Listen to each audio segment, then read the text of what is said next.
శ్రీ విష్ణు రూపాయ నమశివాయ. ఇక్కడ మన ఛానల్ కుటుంబ సభ్యురాలు మాధవి అనే సోదరి ఒక మెసేజ్ రాస్తున్నారు. ఏమిటంటే ఎప్పుడో 25 సంవత్సరాల క్రితం చాగంటి వారు వాళ్ళ ఊళ్ళో ఆంజనేయ స్వామి గుడిలో ప్రవచనం చెప్పడానికి వచ్చారట. ప్రవచనం అంతా అయిపోయింది. అందరూ ఆనందించి ఆఖర్లో వారికి దక్షిణ ఇస్తూ ఉంటే ధనం, ఆయన వద్దు, నాకు ఇది తీసుకువెళ్ళి హుండీలో వేసేయండి అని చెప్పారట.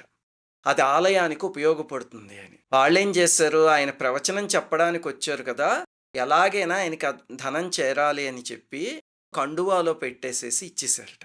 ఆయన మాట్లాడకుండా ఊరుకుని మొత్తం ప్రవచనం అంతా అయిపోయాక ఒక అబ్బాయిని పిలిచి ఆ కండువాలో డబ్బులు తీసి ఆయన ఇది హుండీలో వేసేసి వచ్చేయి అని చెప్పారట. చివరికి ఆర్గనైజరు విజయవాడ స్టేషన్ వరకు కారులో దింపుతాను అంటే, అవసరం లేదు నాయన, నేను వెళ్తాను అని చెప్పి రిక్షా మాట్లాడుకుని అందులో వెళ్ళారట. ఎంతటి నిస్వార్థమైన జీవితం అది. నమస్కారం చేయాలనిపించట్లేదు వింటూ ఉంటే. ఇక్కడ లీలా అని ఇంకొక సోదరి ఇంకో మెసేజ్ రాశారు చూడండి.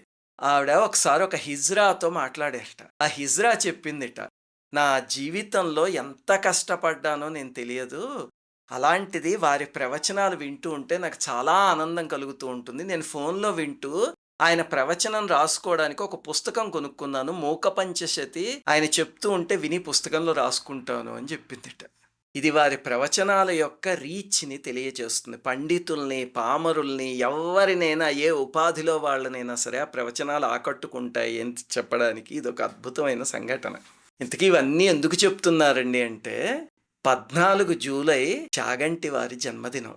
తిథుల ప్రకారం అయితే ఆషాఢ శుద్ధ నవమి అంటే వారాహి నవరాత్రుల ఆఖరి రోజు జన్మించారు వారు. వారికి జన్మదిన శుభాకాంక్షలు, వందనాలు. ఈ సందర్భంగా వారి సతీమణికి కూడా నమస్కారం చేసుకోవాలి మనం.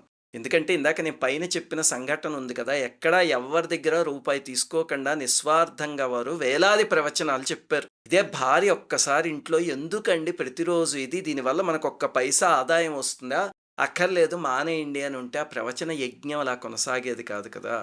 అందుకని ఆ తల్లి కూడా ఎంతో నిస్వార్థంగా సహకరించబట్టే ఇది జరిగింది. ఈరోజు వారి జన్మదినం కాబట్టి మన ఛానల్ కుటుంబ సభ్యులందరి తరఫున నేను, సుశీల వారి దంపతులకి పాదాభివందనం చేస్తున్నాం.